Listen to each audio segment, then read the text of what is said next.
উত্তর ও দক্ষিণ কোরিয়ার মধ্যকার সম্পর্কের টানাপোড়েন কয়েক যুগের। ১৯৫০ থেকে ১৯৫৩ সালে কোরিয়ান যুদ্ধের পর দুই দেশের মধ্যে অস্ত্রবিরতি হলেও হয়নি কোনো শান্তি চুক্তি।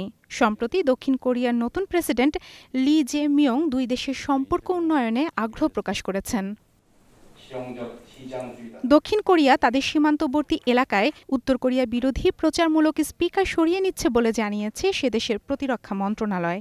নতুন প্রেসিডেন্ট লি জে মিয়ংয়ের নেতৃত্বে এই উদ্যোগ নেওয়া হয়েছে, যার লক্ষ্য হচ্ছে পিয়ংইয়ংয়ের সঙ্গে উত্তেজনা কমিয়ে পুনরায় আলোচনার পথ তৈরি করা। এই স্পিকারগুলোর কাজ ছিল মূলত উত্তর কোরিয়ার সরকার বিরোধী বক্তব্য, কোরিয়ান পপ গান এবং গণতন্ত্র ও পুঁজিবাদী সমাজ ব্যবস্থার তথ্য প্রচার করা। এসব প্রচার সীমান্ত পেরিয়ে উত্তর কোরিয়ার ভিতরে প্রায় ২০ কিলোমিটার পর্যন্ত শোনা যেত। লি জে মিয়ং জুন মাসে দায়িত্ব নেয়ার পর এসব প্রচার বন্ধ করে দেন। এমনকি স্পিকারগুলো সম্পূর্ণ সরিয়ে ফেলার নির্দেশ দেন তিনি। প্রতিরক্ষা মন্ত্রণালয় বলেছে এই পদক্ষেপ দুই দেশের মধ্যকার উত্তেজনা কমাতে সহায়ক হবে।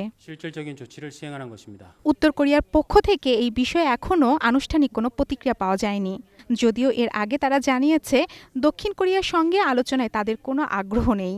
কিম জং উনের বোন কিম ইয় জং সিউলের যুক্তরাষ্ট্র নির্ভরতার কড়া সমালোচনা করেছেন।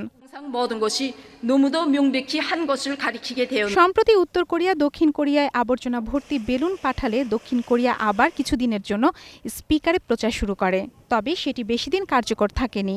নতুন প্রেসিডেন্ট লি জে মিয়ংয়ের এই ধরনের পদক্ষেপ দুই দেশের মধ্যে আদৌ শান্তি ফিরিয়ে আনতে পারবে কিনা সেটি এখন দেখার বিষয়।